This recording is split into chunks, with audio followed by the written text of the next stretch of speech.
क्रांती news, आवाज सर्वसामान्यांचा। यवतमाळ पालकमंत्री संजय राठोड यांच्याकडून गुढीपाडव्यानिमित्त नागरिकांना शुभेच्छा।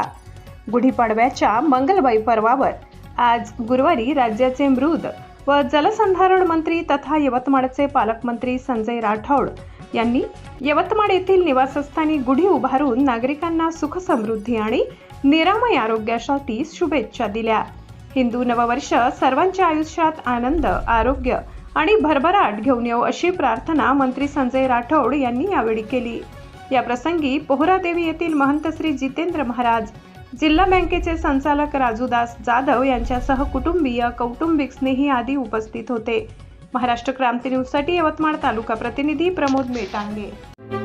अशाच नवनवीन बातम्या पाहण्यासाठी आमच्या महाराष्ट्र क्रांती न्यूज या YouTube चॅनलला लाईक करा, सबस्क्राईब करा आणि बेल आयकॉनला प्रेस करा।